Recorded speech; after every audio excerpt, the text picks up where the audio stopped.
Good evening, and welcome to Believe in the Journey podcast, where I am your host, Triveda Harris. And tonight we are going to be talking to Latanya Littlejohn about her book, After the Vows, a Wife's Story. And listen, you guys, I happen to be a contributing author of this book. And when I tell you it was an honor to be part of this book, but it's also a story and a subject line that we don't always talk about because you think about your wedding day, no one really and truly thinks about getting divorced or anything like that, but we're going to talk about the good, the bad, and the indifferent, and what it looks like for all of us now. So not only do we have Latanya Littlejohn, we have the other two contributing authors along with myself and Latanya, and that is Naja Scott and the one and only Miss Angela Thomas Smith. So, hey girl, Hey, honey, how are you? I am good. And before we do anything, we have to go to God in prayer. And then we'll get started on what led you to making this book. All right. Okay. Dear Heavenly Father, thank you for bringing us together each and every time we're in front of you. Let the words of my mouth fall upon the ears that need to hear. And hopefully, the ones that are listening tonight, and if they're going through a hard time in their relationship, their marriage, and they are looking to find a way out, but hopefully they can find their way back together because divorce is usually the last option and some things are just unforgivable, and we know that, and we also know when it's time to walk away, but as long as they keep you first, they will be all right. But I thank you for bringing us together tonight, so let the words of my mouth fall upon the ears that need to hear. In your precious and holy name, Jesus, we pray. Amen. Amen. All right. First question I have is, what made you decide on putting together an anthology about a wife's story? And how did you even come up with the title? So sometimes when we get married, it's our wedding and not, well, it's my wedding and not our, meaning you and your spouse. Um, Mm-hmm. and oftentimes that's what the marriage looks like. It's just as one-sided as the actual wedding day. I wrote Mm-hmm. from a personal experience. And just to touch on that a little bit. I met my husband when I was 7. Okay. I told him that I was gonna marry him. You can't. Uh-uh. We can't hear you in the studio, Tanya. Okay, what do I need to do? I'm not sure. Try to go out and come back in. Okay, Yeah, try to do that. okay. All right, you guys. I'm sorry about that. Didi, can you hear us? Yeah. Can you hear me? Yeah, Yeah.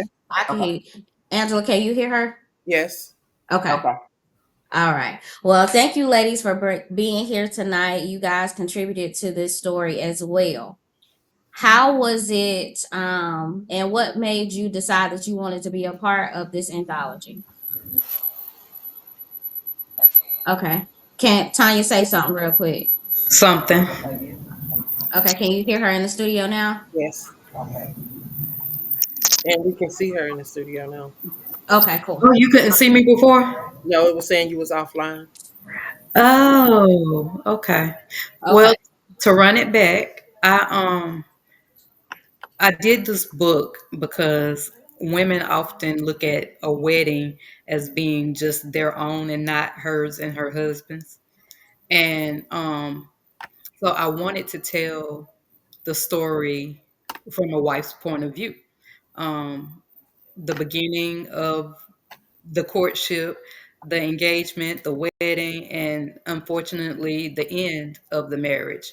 And I know that for me, I met my husband when I was 7, and I told him that I was gonna marry him, and I did. Like we went through a whole lot of stuff, and the thing that stuck out to me the most, what really made me write the book was how other people's feelings played a part in my marriage. Um, Mhm. Other people's feelings were placed before that of my own, and I've had conversations with him where he would tell me, I couldn't force him to love me. I had to allow him to fall in love with me, which I had thought that he already had since he, proposed marriage or whatever. But as fate would have it, his reason for asking me didn't line up with what God had in store for us. And it was rocky from the jump. Mhm. And so I know I'm not the only female that has gone through that. Mhm. And there are some husbands that have gone through some things. Am I perfect? No. Was I a perfect wife? Absolutely not. And so, I didn't write the book to bash him, but just to tell my story. And I agree with that. I think it's a point where you want to be able to share what you experienced as a wife, because you start out as being, the girlfriend and then the fiance and then the wife. And then once you go through those stages, and then you end up as being the ex-wife. And so I've been in all of those positions. And so that is where I wrote for myself. I wrote from being the girlfriend to um the fiance, to being the mom of our three children, then to being the ex-wife. And that journey in itself was a lot, because we were high school sweethearts and we were together for 13 years, and that was a long time, and it's just one of those things where you either grow together or you grow apart. And I think Right. that's what happened for us. Um, Miss Angela and Miss Dee Dee, what made you guys decide to be a part of this anthology? Miss Angela can go ahead. You can go first. So for me, I am this was something new for me. Mhm. Um, but being able to share this journey, because for those that know me know that I was involved in domestic violence incident, and it was at the hands of my husband. So Mhm. to be able to share this, openly share um, this journey, and to be able to talk about it, it was, I guess, a part of my healing and a part of me wanting to release some more things, because a lot of people, they hear me talk about the domestic violence, but they don't hear the ins and outs of it. So Mhm. wanting to share a little bit more, and letting people know that, sometimes it's okay to walk away. We try to hide things, we try to cover up things because we don't want people to see where we may have failed. Mhm. Where we may have, let some people down, or whatever the case may be. But knowing that we're okay with ourselves, and we had to do this for ourselves, and not thinking about what other people think, and Right. being able to release that. So that was part of why I wanted to be a part of this, because talking about my separation, I would say, because the divorce is not final. I've been separated since, I can say, 2019, when I walked away from the marriage. There's been a lot going on in between that, reason why it has not been finalized. So just being able to talk about it, and being able to let people see what has been going on, and to finally let people hear my side of some stuff. Mhm. It's basically why I wanted to share, and I thank Latanya for doing this, because it is needed. People need to be able to talk about divorce, because it is, people don't want to talk about it. It's shined upon, and we hold on to that, until death do us part. Um, Mhm. a lot of people hold on to that, and they will do any and everything to try to save their marriage, when sometimes it's just best to just walk away. Yeah. So Right. thank you for that space, Latanya, to be able to share. Thank you for wanting to actually share your story, because I do believe, I'm a firm believer that there's somebody's healing attached to Mhm. anything that we go through. So being able to put it out there may save somebody's life. You know, we never know how it may touch somebody. So I appreciate you for coming along and sharing your story. Didi, same question. What made you Okay. want to be a part of this book? Oh my goodness. So Tanya was gonna beat me down if I didn't. No, I'm only kidding. I am You know not that a girl bully, don't play. baby. I am not a bully. Yeah, yeah. I agree. I agree. Not above coming to Virginia and getting me. No. I think the main reason why I wanted to do it is because after being a part of the anthology with you all on the adoption, it felt Mhm. therapeutic.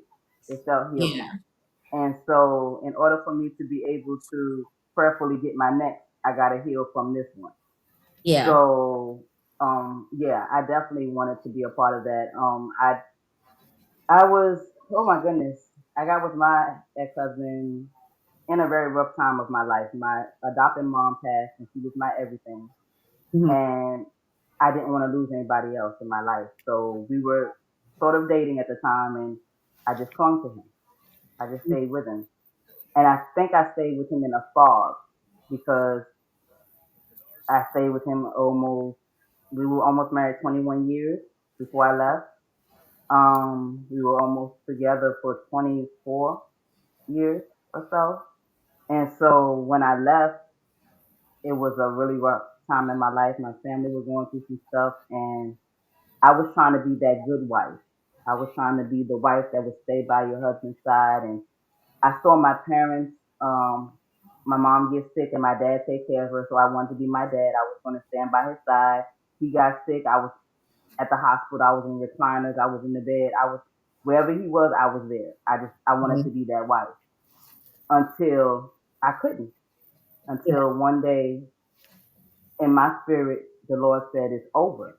Now, mind you, I had a sister in the hospital dying of COVID, and I didn't know. You know what I'm saying? So, I mean, I knew she was dying of COVID, but I was thinking when he said it was over, I thought he was saying she was gone. So I was like, oh no, Father, please don't take her until I can get to Virginia. Because I ain't able to handle that. You know, Right. I needed to at least be in the land of where my people are. Hmm. And he said no. And he showed my husband's face across my eye view. And I said, not my husband. I said, not married. He said, I said, no, Father, you honor marriage. He said, no, I honor those I put together. I didn't put y'all together. Y'all put yourselves together. For people He to said, understand, if God is not included, yep, it's not Exactly. always it's gonna not. work. You It's know, never Exactly. gonna work. It's never gonna Exactly. work. you can, yeah, it's not gonna work, and you can Mm-hmm. try, and you can try to force it. You can try to be like, God, I don't think you really mean to leave right Mm, now. yeah, right. This is my person. He's checked Yeah, off all my boxes, or she's checked off that all part. my boxes, and Yeah. I'm not seeing what you seeing. And Right. Exactly. we like now. Mm, I'm gonna stay a little while longer. And Or God, mm-hmm. my favorite thing was he didn't mean it. It won't happen again. And if it don't happen again, we good. And then yeah, it Mm-hmm. happens again. uh-huh. Mm-hmm. And And again. Mm-hmm. one thing I can say for me was when it began to affect our children. Hmm. And it was their well-being that let me know, okay, look here. This is no longer about me. We have three Mm-hmm. children, and you're willing to risk their safety, their home, their, being able to bathe, being able to, do all of the necessary things. And yeah, it's time to go. And I had heard myself saying many times before, if I have to have this argument with you again, I'm done, I'm leaving. And it was like that last time we got into a argument, it was about our bills being paid. And I heard myself about to start the same conversation again. And I was like, yeah, I'm not doing this. I'm done. And I Mm-hmm. started making moves. And you know that old saying goes, you're not tired until you're really tired. Tired. Mhm. Yeah. Yeah. And I was tired. And Yeah. then it was not only was he lying to me, he was lying to my father, he was lying to everyone Yeah. else. And it was like, okay, look here, if you're going to continuously lie and jeopardize your children, it's not for me. And so I got a phone call from a bill collector after he had just told my father and myself that he had taken care of our gas bill. And I just went down on my knees and I said, God, look here. If I'm not supposed to be in this space, you're going to have to make a way for me to get out because I don't have anything. I don't have a place to go. I don't have anything. Like I'm working, but I don't have the money to actually up and move. Like Mhm. you're going to have to Mhm. make it possible for me. And when I Mhm. tell you, within that week, I got a phone call from a family member that said they had a house. I said, okay. So I got a U-Haul truck. I was like, I don't have the money to get the lights turned on, but hopefully, I can call the power company or have it stay in my cousin's name until, I get my first paycheck. And I gotten a promotion in the midst of all of this. And my one of my coworkers, he ended up writing me a check for the power bill for $250. He was like, go ahead and move. And I was like, okay, I'm not sure when I'll be able to pay you back. He said, baby, I didn't ask you to pay me back. He said, Mm. I need you and them babies to be in a safe space. And where you are is not where it's not safe. And so I was like, okay. So I got into the house and I was like, okay, I gotta get the water transferred. And so I called the water company and I was like, listen, I don't get paid until the following week. It needs to be out of the current landlord's name. So is there any way that you can keep the water on until I come in and physically next Friday and get everything switched over and pay what I need to pay. And they said, "Yeah, baby, that is fine. We understand." And I was like, "Okay." And I said, "Okay, God, this ain't nobody but you." And Mhm. in that moment, I was like, if I get here and I get settled, I know that I'm not supposed to be in this relationship. Mhm. I'm not supposed to be in this marriage. Now, mind you, we did separate. We went our separate ways. He was doing his own little thing, but it still Mm. took me 3 years to actually get the divorce because he would not sign the papers. He would not. And we ended up getting into a physical altercation. Now, we never got physical with each other while we were together. Now, yeah, we would argue back and forth. And I'm the type of person, if I tell you stop talking to me, please stop talking to me. And I'm gonna walk away. Don't keep talking to me because that's just gonna irritate me and piss me off. So if I say stop talking, stop talking. It's gone. And so we ended up getting into a physical altercation shortly after I had a hysterectomy. So I'm still Mm. recovering. I'm still got incision stitches that are healing. And so we got into a physical altercation. I ended up with a big old golf size knot in the middle of my head. I had bruises all down both arms. And Wow. I let him know that I was going to the police station and I was going to file a police report. Now, mind you, in the midst of all of this, he was doing crazy things during our separation in the beginning. Like he would show up at the house around 3 in the morning, and just getting upset with me, slamming my door because I didn't want to talk. And I'm like, listen, sir, we're, Wow. we're not together. You've moved on. You seeing somebody Mhm. else. Let me just do what I need to do for the kids. And he was like, well, Mhm. if I can't have you, I don't want none of this. I'm like, okay, but you got 3 kids with me. So we need to, do what we need to do for them. Me and Mhm. you, we're over, but that's where it goes. So Mhm. it's hard to walk away when you truly love somebody. But when Right. you Mm. love yourself enough, you will leave because I literally I lost myself in that marriage. And I say that because I was more focused on him. I was focused on our children. So I didn't know who I was anymore. I Mhm. didn't know anything Yeah. about, what I like to do. And I even went to Mhm. therapy to try to save our relationship, to save our marriage, wanted him mm. to participate in therapy with me. He would never go to therapy, but he would always be at the house waiting for me to get home to ask me how my therapy session went. And did I talk Wow. about him? And it's like, okay, had you gone with me, you would have known what the conversation was. But since you wasn't there, there's no reason for you to ask me. Uh-uh. Right. You're not participating. So it's Exactly. like I started going to church. I started doing. I'm like, okay, look, you can participate, you can do all of these things with me. Nope, that wasn't important. So it's like, okay, you really didn't want to save this marriage, but then when we get separated, here you go, not wanting to sign the divorce papers, but you don't move Uh-uh. on.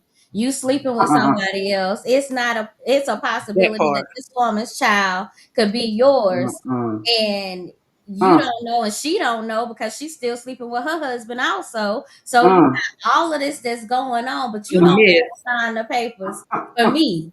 That part. And then you turn around and show up at our divorce hearing when I finally do get to serve you, because Lord knows the way I had to serve you, which was myself, because Jesus. You and the baby mama show up at the divorce hearing together. no. No. Absolutely. Yeah. Oh Yeah. no. Show up Oh, oh my together gosh. at the divorce Wow. hearing. But I was in the Wow. wrong. Sir, come on. Wow. So, Wow. Come on now. Come on now. so I would Wow. That's say, wild. I'm gonna ask this question: do you think that the wedding day is the beginning of the marriage, or do you think it's the end of the marriage? For me, it was the beginning of the end. Um, Okay. when he Hmm. proposed, he proposed September the 11th when the planes hit the towers and whatnot, and it gave me this spiel about not being alone, and it was what it was. The Mm-hmm. morning of the wedding, everything that could have possibly went wrong. Mm-hmm. I lived across the street from the hair salon that I was getting my hair done. Mm-hmm. This lady decided to show up an hour and a half late Oh, after, after the appointment that I had made. That was clue number one. okay. She did my hair and, well, backtrack. She came in with her breakfast and told me she was gonna eat real quick and then do my hair. Oh, So that was, okay. Oh yeah. no. So that was instance number one. Number Okay. two was I called my mother-in-law to see if the husband to be had gone on his merry way to go, and so he could be prepared somewhere else, because she said she wanted me to get dressed over there. And Okay. so um she was like, yeah, he gone. And I said, okay. And as soon as I got ready to hang up the phone, I hear him laughing. He in there having a good old time watching Saturday morning cartoons. And I said, you know what? I ain't coming. I started crying. I was like, I'm not coming. And she was like, you better get out of this house because she talking crazy. She says she not coming, and I done put my money in this wedding. Y'all getting married today. And so um Mm, Mm, on the way to the church, I didn't have anybody to walk me down the aisle. okay. So my mother-in-law's boyfriend at the time agreed to walk me down the aisle. Okay. mm. If that by itself didn't scream don't do it, I don't know. But then we had a triple wedding. We Okay. got married, his aunt and her husband got married, and his first cousin, which is his aunt's daughter, and her husband renewed their vows. Um Oh, so y'all had a triple ceremony going. What? That wasn't even yes, about y'all at this It point. really wasn't. yes. But So okay, so continue on. Well, Continue on. okay. as I'm Wow. walking down the aisle, I hear the Lord just as clear as I hear you guys. And he was like, don't do it. And Don't you do said it. I don't hear what you talk about. I gotta see for myself. Right. I said, this man I loved don't know me. what smells until I Going know it down, smells. Mhm. Like I gotta walking see for down the myself. stairs. Right. I'm gonna trot on down this aisle and marry this man, and we gonna live happily ever after. We gonna have some beautiful babies, and Dear God. none of that happened. And so, um, when we Wow. said our vows, I heard the Lord say, "Okay, be stupid. I'm gonna show you." And I'm like, I'm thinking to myself, I have slow moments. I'm a blonde for real up under all of this. And Mhm. so I said, show me what? Because that man was good as gold to me before we said I do. That's usually When how we, it goes. when That's we usually said how I it goes. do, it's like he morphed into another person. Hmm. Mm. And um when things got physical, it was always my fault. I made him do it. um he would shower me with gifts and things of that nature. And I deal with abandonment issues because I'm adopted. And Mhm. so I felt like if I leave this man, who's gonna love me? Right. My thought process was my mama gave me away. She didn't want me. I was adopted into a family of people that didn't really see my worth. And I'm like, okay, so I done married a man that don't really want me. He married me to piss somebody off and make them jealous, which it did. It worked. Um, Mm. but Mm. hindsight, Mm. Mm. all is said and done, after the walk away, after I walked away, I walked out, she walked in. So it's they're back to where they needed to be. They both of them may say that they don't deal with each other on that level or whatever, and he's just looking out for her because she ain't got nowhere to go, blase, But blase, blah. as my brother always say, a lie don't care who tell it as long Who as it tell Long gets as it's it? told. Like you told. told. And the thing of Long it as it's is, told. I'm so Mm-hmm. far removed from it that I don't care. Like, Mhm. I moved to Georgia. So, Yeah. I mean, and he and I had a conversation. He was like, "So, when you coming back?" And I told him, I said, "I told you after I left you the first time. If I leave again, it's a wrap. I don't do three times and it's a wrap. Two, the Well, first I left time, the first time. I didn't go. you know what? I didn't have I'm anywhere to sorry. go. I didn't have anywhere to go. I wasn't working. Mm-hmm. Because he had told me I didn't have to work. He was gonna take care of me. So that gave me the big head. I was like, yep, I'm gonna sit at home and do absolutely nothing. But and I did sit at home most days and did absolutely nothing. And then I had to get a job. Mm-hmm. So um, but none of what I've gone through has changed my mind about love. None of what I've gone through has changed my mind about what real companionship would look like. I do believe that I'm supposed to be somebody's wife. I don't know whose. Um, Me and God ain't got that far, but it's I take what I learned from being married over 20 years, and things I settled for. I put everybody and everything before me. Mm-hmm. And I finally got to a place where I'm like, if it don't make sense to me, I can't do it. Like, Mhm. I'm not, another man will never put his hands on me again, because if he do, Mhm. it's gonna be some slow singing and flower bringing. And Yeah. anybody Mhm. that know me know what that means. So, Mhm. but Yeah. I just feel like I deserve better. I feel Mm-hmm. Mhm. like he deserved better, Mm-hmm. because I wasn't what he wanted to start with. Yeah. Um, Mhm. I was And see, I consistent. know I wasn't what my husband wanted, my ex-husband wanted either. Because number Yeah. one, I'm not the right ethnicity, if I'll say that. I'm not. Mm, Yeah. I, right, I right. didn't fit what he liked and what his preference was. Mhm. However, I speak like them in a Hmm. sense, and I'm not the typical, ghetto Uh-huh. fabulous. you know, Right. black woman, you know, Right. Right. and Uh-huh. I'm not super dark Mhm. either. So, Mhm. I was aesthetically pleasing in To some the some eye. Yeah. aspects. Yeah.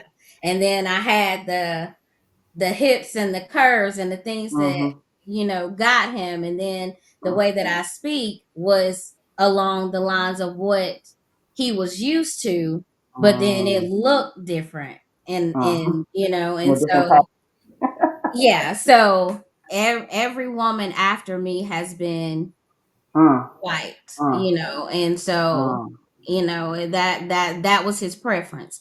And when we were separated, like in the beginning, and I found out, that he was cheating while we were separated and everything, and I was happy for him. And the first thing out of his mouth that he said to me was, "Well, she's not black." I said, "I know." He was like, "What you mean?" I said, "I know I wasn't your preference." I said, "So I wouldn't expect you to be with anybody That's any not a different, surprise. And he was like, "Well, what you mean by that?" Hmm. "Sir, I know you.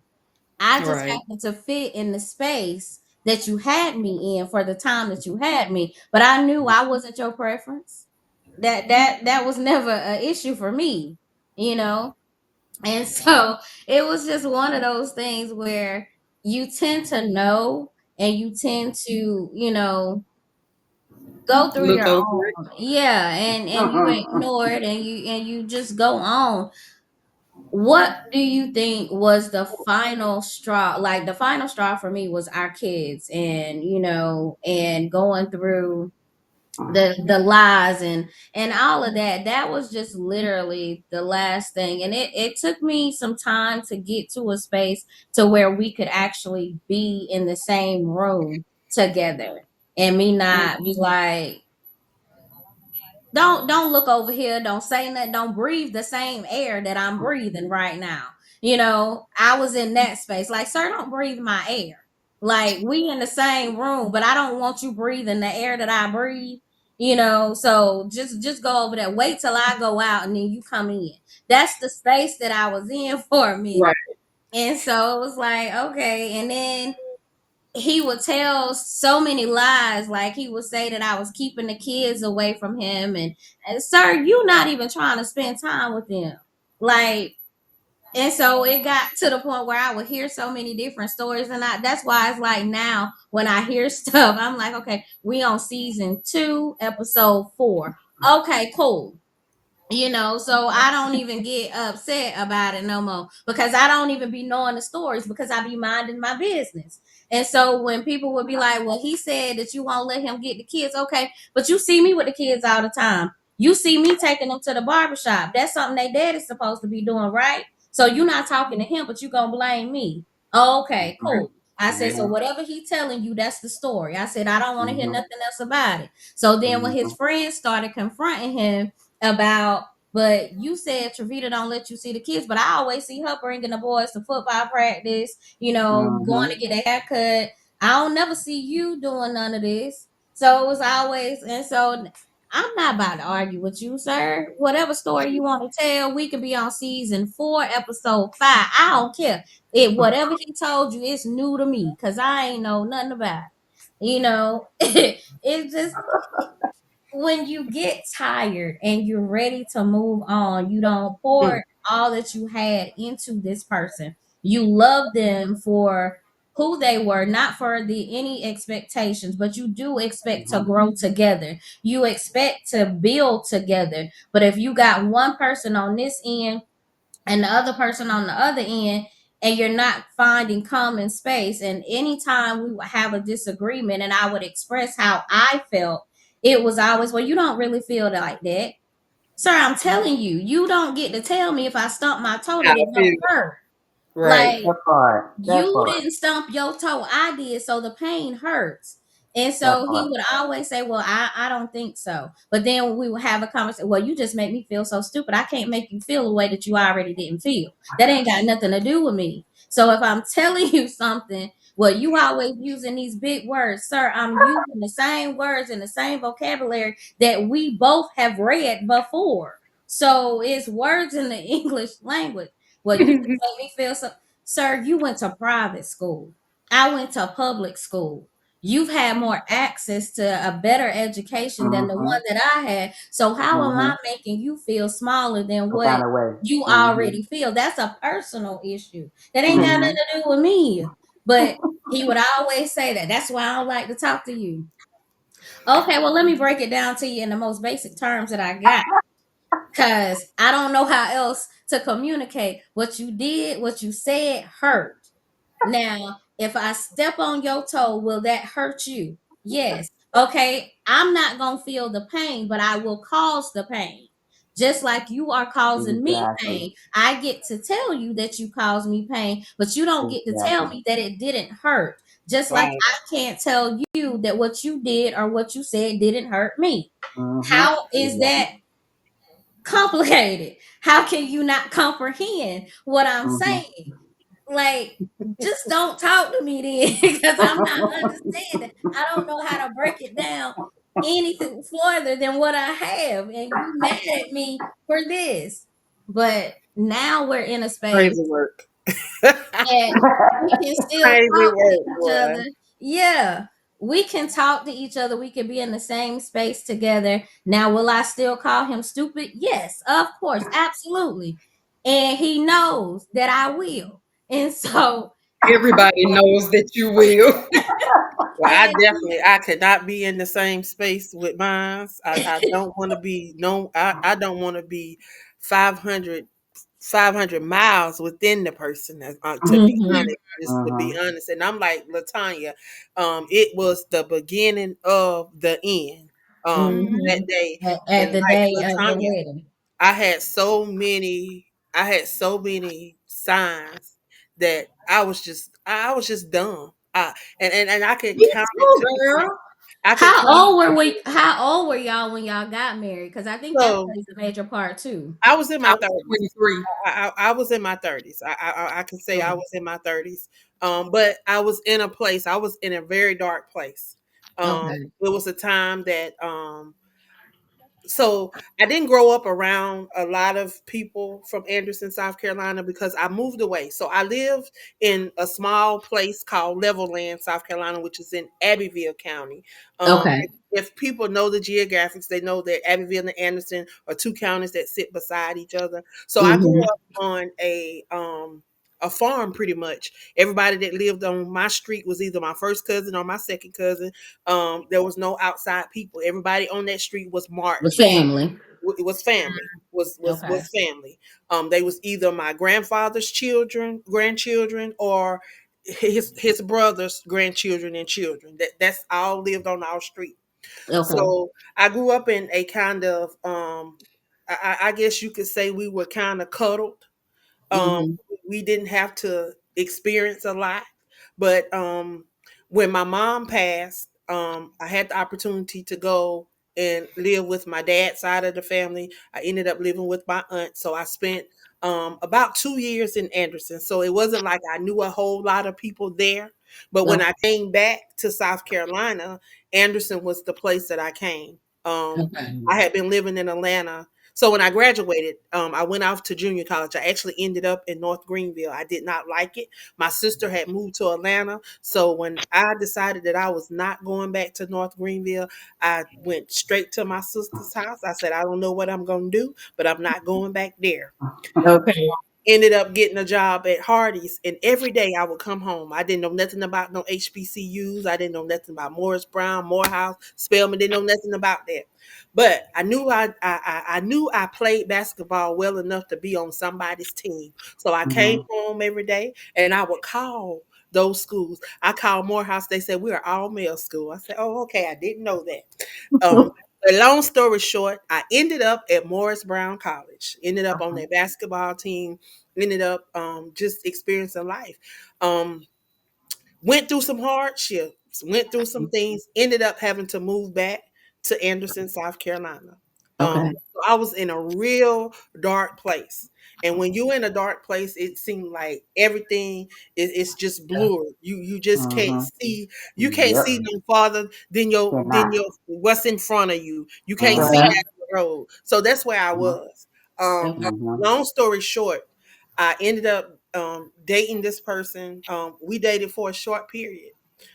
He seemed like the person that I wanted to be with. He seemed like that person. I mean, he drew to my family, and we just seemed to be getting along. It was no arguing, no nothing. So Mhm. into the relationship, there was an incident where the daughter was molested. Um, Mm.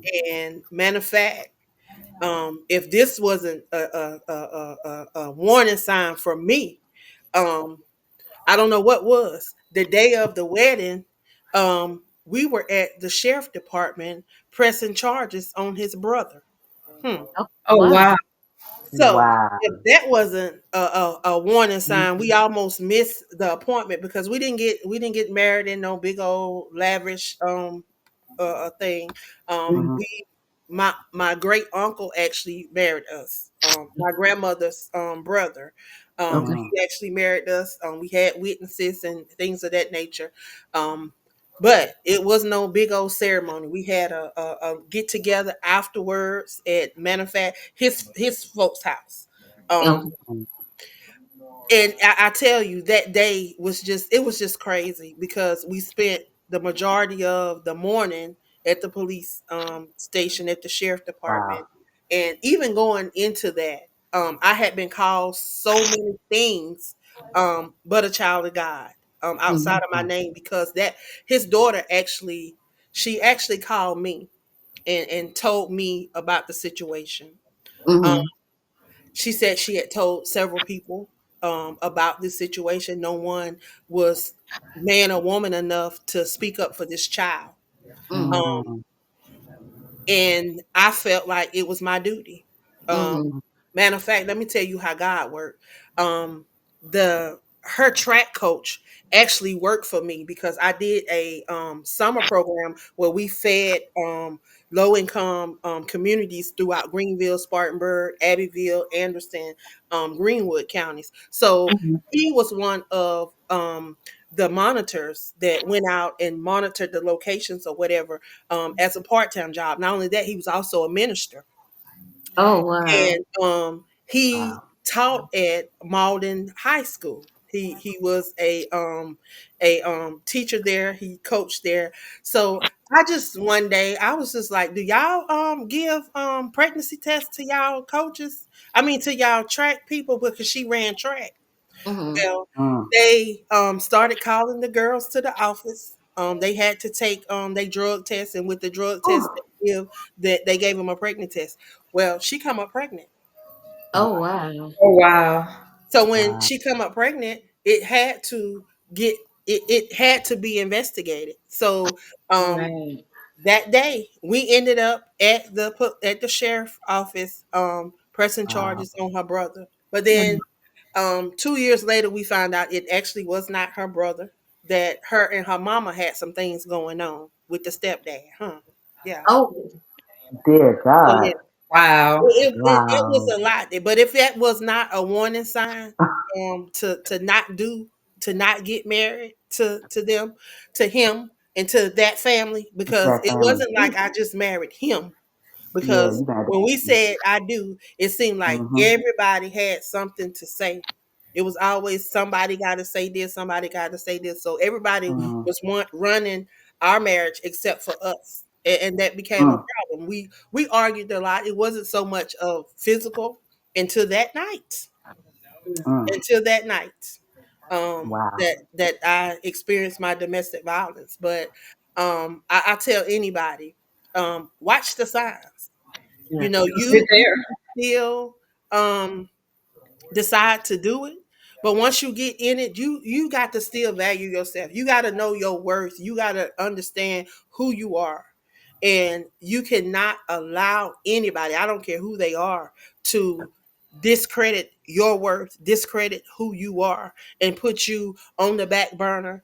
Oh, you if I am your good thing, because the word says a man that finds a wife finds a good thing and finds favor with the Lord. So if I Mhm. Mhm. am your good thing, then that means I should be put in the forefront, and that I should be first in everything outside of God. Mhm. Right. Mhm. So when you're not Absolutely. seeing that, it's a problem. Yeah, It's a Mm, problem. And it we have definitely to stand is. up. Yeah, we have to stand up mhm, and know our worth and be like, oh, I'm not taking this. So people understanding that divorce is not evil. Divorce is not bad. Divorce is, I mean, it happens. And it Mhm. happens to the best of us because we human. We Yeah. make mhm, mistakes, Right. and sometimes we allow our flesh to rule us instead of listening to the Holy Spirit, instead of mm, listening to that thing down in our gut, because mhm, it come from the gut and it be kicking Yeah. you. And you be wondering why you be having them aches sometimes, you be having them stomach Uh, aches, you be hurting mhm. around your heart, mhm, yeah, that be your inner spirit letting you know that something That ain't you right. done messed up. mhm, Something Yeah, ain't and mhm, you're God doing is something that is you shouldn't be doing, and God we is just gonna got to keep learn to getting listen. you until you Exactly. actually listen. He gonna keep mhm, giving He ain't you. gonna let And up it gets worse. It because gets he worse. already knows, and Cause we don't he gonna be understand. like, you didn't listen the first time. All right, let me go and do something Yeah, else since you because he didn't It already listen this knows cools the it time. back plan that down he to a has little for bit. us. That he's Yes, mhm. mapped out for us, and then because but he let us make these decisions because we have free that's will. where He that gives us free free will will, come Mhm, on. so he let us make mhm, these decisions. But his plan is already mapped out. He gonna say, okay, well, let me see how long she gonna go through that. How long she Hmm. willing to go through that. And when he get mhm. tired of You allowing be you to go rerouting through that it, GPS, believe and me, I'll be like, he'll make a way for you to get out. Yeah. And yeah. he keep making a way. He'll keep making a way. Mhm. He'll keep making a way. But sometimes we keep going past that way. We'll go to the left. We'll go to the right. We'll jump up and down instead of just going through that door that he don't Talk Yeah. open about for real us. smooth. Yeah. He'll make it Because slide straight through that thing. yes, he will make it smooth. It's smooth as butter. If you just willing to just go through and you will slide through, Mhm. like I'm talking about, like you slide down that slide at the fair. Exactly. And it's like we get so hard headed and so stubborn because it's always, well, God, I don't think that's what you trying to tell me. I think this is the one for me. I think, Hmm. this my person. They checked off everything that I was looking for. He got the right, and it's like God said, I ain't said none of that. That's your Anytime it begins to be hard, anytime it begins to be Mm. anything but peace, you gotta understand that it's not of and you and that's the thing, and it's like I have now a clear set of non-negotiables. Like I stand on them. Either you gonna get with them, or you don't even waste your time.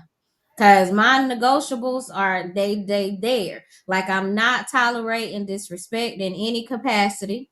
That's it. I'm you can talk to me in a nice tone, and I can talk to you in a nice tone. If we can't find a compromise, then we gonna go to Mhm. God first. Because sometimes I know I'm very stubborn when it comes to certain things, and I am very impatient. Like, okay, y'all know I'm engaged now. And so I was in traffic the other day. I was telling you this about this Didi the other day. And so I was in traffic, and I hate to be, stuck in traffic. But they're working on the roads in my area. And so I was coming home from looking for a dress for an event. And so I was coming home, and I turned on the road, and I was like, oh Lord, it's traffic. And I'm like, okay, well, if I can get up here, I can actually go around. But if I go around this traffic right here, it's still going to take me the same amount of time to get home versus just staying in this lane that I'm in because it's just one lane. So as I'm sitting there, there's another car that's very impatient. The other cars, you see the sign up there that tells you to get over. You always got those little idiots that want to rush past or whatever and try to get over and help somebody let Mhm. them in. Well, the car was doing all of that extra stuff. So I'm sitting in the line, and I'm like, God, I get it. I get what you're trying to say to me in this moment is being patient because I was supposed to move already, but I've still been here. But there's been things that have happened that I needed to be here for because number one, Mhm. my son got sick. My daughter is expecting another baby, so it's like I'm needed here right now. So we'll have another little niece around here soon. Um, and so I'm like, Lord, okay, I'm not patient, and so I happen to be on the phone with him, and I'm like, I'm in traffic and I'm laughing at this other car, and any other time it would piss me off. And I'm like, I couldn't do nothing but laugh because I'm like, God, I see what you're doing in this moment. I Mm. understand exactly what it is that I needed to be patient in the situation. It Mhm. wasn't time for me to go because you already saw what was coming ahead before I even understood. And so as I'm saying this, he's in the background basically being an amen corner because I'm on the phone with him, and he's like, don't I know it? Don't I? I was like, sir, nobody asked you anything. He talking about what? I'm agreeing with you, but I didn't ask you to. I didn't ask you to agree with me. And he was like, I said, I know that I could be stubborn and hard headed. He was like, Mm. so can. I said, okay, you know what? I don't, he talking about, but I'm agreeing with you. I said, I know you agreeing with me, but I don't like your tone and how you agreeing with me. Like, just be quiet and let me and Jesus have this conversation because I know I'm impatient. I know I'm stubborn. I know I'm hard headed, and I know I expect certain things when I expect them. And so he's like, but I'm not disagreeing. No, you're not disagreeing with me. You are very in alignment and agreement with me. He's talking about I was agreeing with Jesus because Jesus know exactly the child that he created. Sir, be quiet. You know what? I'll talk to you when I get home. I don't want to talk to you no more right now because he talking about, but I ain't even saying nothing though. I'm just, he said, see, Jesus, that's your child right there. Yeah, exactly. I am. So we just gonna leave it at that, but I have clear non-negotiables. He has his clear non-negotiables, but I am also learning how to, I can't necessarily say soft girl space or whatever because I don't necessarily know what that is, but I'm learning, and it's hard because it's like he opens the doors, he, carries the bags, he does all of these Mm. things. If I'm in the mood having a bad day, he doesn't let my emotions dictate how he responds to me. Mm. And that's not always easy because I know I can get on your nerves because I tell myself sometimes I'm getting on my own nerves and I need to time out. So it's like he just be like, okay, you mad because I realize when you hear people say if he wanted to, he would. And Mm. I'll give you two clear examples of if he wanted to. That our the AC unit when it was real hot during the summer, it was just excruciating hot. The AC unit wasn't working. The rental office wasn't trying to come out, and I was irritated. I was hot with being with Chiari. It's already issues, and so Mhm. he was like, "Well, you need to call it." I was like, "Sir, I've already done everything that you're trying to tell me to do." And I was just like, it's hot in here. Well, did you turn this out? Sir, I have done everything you have asked me to do. Please stop asking me. So I'm irritated with him at the fact that he's asking questions out of concern. So I don't think anything else of it. Why did this man come down here, brought a unit for the window, and actually Um. we went to the grocery store to get groceries and everything. Now it is 8 o'clock at night. He has driven from Charlotte all the way down here to ensure that I was going to be Um. comfortable and I didn't have to worry about anything. And then he went back. Like today, he came down. He worked all night last night, and he called this morning. He was like, "Open the door." Sir, I'm half asleep. What are you talking about? Open the door. Open the door. He came with breakfast, took my son to work, Shout and out then to we the went brother-in-law. and got groceries and everything, made sure that my car was Praise filled up my God. put air in my tire, and gave me my Starbucks money. And then Oh, we that's went a back, fact. and he has to Yes. go to Now, see, work that's what I'm talking about. Right. tonight. Oh, And so yes. it's like I'm learning how He to giving us hope over here. I'm learning how to be in the space of not worrying. And so when I get, Yeah, it's like I don't know how to just be. And he's yeah, like, just sit down. Like you got stuff that you are focusing on. I'm here to support whatever it is. Just you just gotta tell Yes. me how. And I'm like, well, sir, I don't even know how to ask for help in the right way. And like I don't know how to do that. And he was like, well, if it makes you feel like you're asking, don't put it in question form. Just mention it and it's done. Mm. And that's Mm. basically what I'm learning. And so I'm still learning not to Wow. touch the door, to open the door to get out the car. And Um. so when I do it, he be like, "Oh, so you just gonna open the door? My bad." I close it back, so I gotta close the door back so he could come and open the door.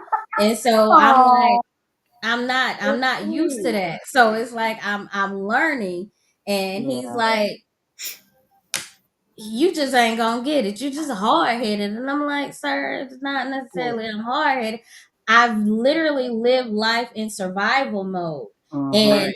even when I was married, I was still taking on the responsibility of Mhm. being the head of my house Mhm. because I had literally four children that I was taking care of, not Mhm. just me and my husband. It was me Mhm. and the children and then Mhm. him. And so it was like, Whew. what do I do in this sense? And Mm. so now it's like, okay, and not only does he embrace me, he embraced my children. And so, and my grandchildren. Blessing. So he talks about how I spoil my grandbaby. But y'all, let me tell you, we in the store today. And he's like, "Did you get Moo her ice cream? Did you get her cereal? Did you get her?" And I'm like, "Sir, Who's the grocery for? Y'all or the baby? right, right." Baby. And so he making sure that she gets all of her stuff. And That's I'm like, sweet. you talk about me spoiling her, sir. You are the epitome of what it is. Like, you might tell me Um. no, but you're not gonna tell her no. And Oh. so every morning, like if he knows I'm gonna have her, the first thing he's gonna do is, "She there yet? Has she got there?" And I'm like, "She gonna be here in a minute." "Oh, okay. Well, call me." Like I had to call him yesterday when she got here. She wasn't here very long. And so I called him. And so he had to make sure that he talked to her. So it's like That's you when you sweet. find somebody that includes you, and Yes. also like his family makes me feel like I'm part of the family even without the "I do." And Mm. that's That's new to big. me, you know. And Mm. so it's like his mama, his grandma, his brothers, and it's like it's different. And so I'm learning to embrace this space. And so divorce isn't final. It's one of those things where that was the end of an era. It was an end of a time. It was an end of a relationship that you thought had a happily ever after. But if God wasn't attached to that happily ever after, it was just the beginning of the end of what was there. And when you keep God included, because anytime we have a disagreement or anything, we both go to God first and ask for clarity, understanding, so that we can communicate Big. together. And so if I, because I'll tell him, "Look, I need to talk to God," and he'd be like, "Look here, girl, I'm gonna call you back because me and God need to talk about this, and I'll call you back." And, and That's he big might say though. something. He'd be like, "Okay, I'm talking to God." Mm-mm. And so we pray for each other, and we pray with each Wow. other as That's well. beautiful. And That's so beautiful.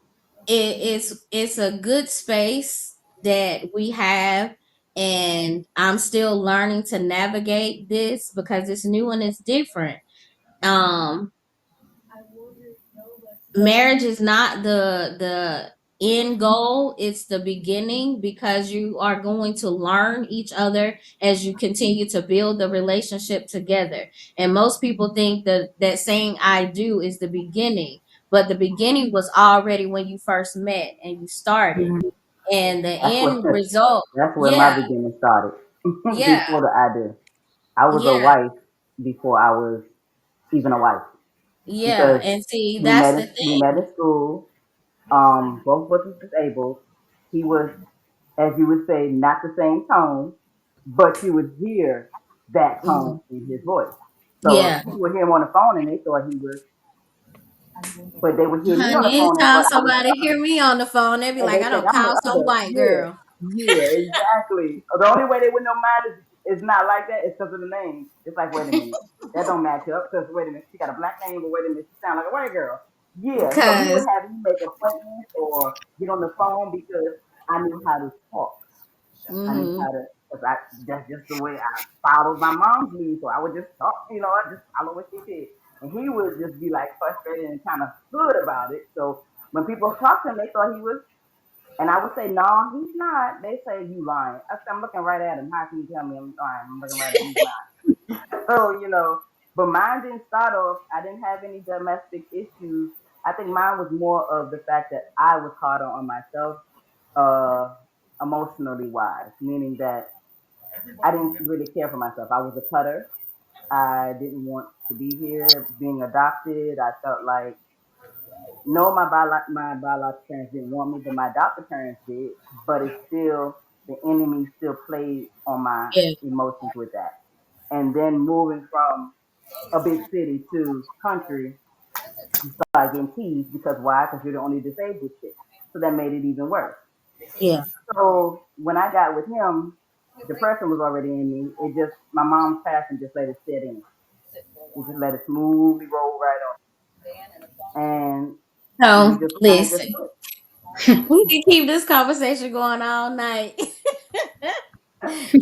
But we gonna continue tomorrow night because Tanya wants to do it on her show. So we gonna Okay. keep some extra stuff for tomorrow. So tune in, y'all, for part two. But I thank you, Tanya, for actually being the visionary for this book because it is one of those stories that people need to know that yes, marriage is a beautiful thing when two people are aligned according to God's will and his purpose. And so Mm-hmm. when you're aligned and committed to actually loving each other through the good, the bad, and the indifferent, but learning to communicate through all of those things because it's not always going to be rainbows and sunshine. There's going to be some Right. storms that you're going to Right. have to encounter to get Mm-hmm. through to each and every task that comes before you. But learning Mm-hmm. to put God first in the midst of those complicated situations will be one of those things that thank you, Miss Cheryl. That God is putting you together for a purpose. And if your purpose isn't aligned with what God has for you, Mm-hmm. it won't work. It doesn't matter how many times you want to push and try to force the issue. If God is not in it, it's not going to prosper. Mm-hmm. It's not going Mm-hmm. because God will match you with the person that is prepared to propel you to the purpose that He has for you. And once Mm-hmm. you are aligned, everything that you've been praying for, praying and positioning yourself for, God is going to elevate it. It's going to come to reality if you are aligned with what God has for you. Because a lot of Amen. times we get off course. But I thank everybody for tuning in tonight because y'all know once I get to talking about God and what He does, I get going and Yes. we'll be here all Hello. night. And I don't want to do that. So, as I always say, stay out of God's business. The only thing He needs you to do is be obedient to what He's called you to do. Because that's what I do. I be hard headed sometimes, but I try my best to stay obedient. He be looking at me sideways, but I'm obedient to what He's called me to do. I love you guys and thank you for being here tonight. Good night. Good night.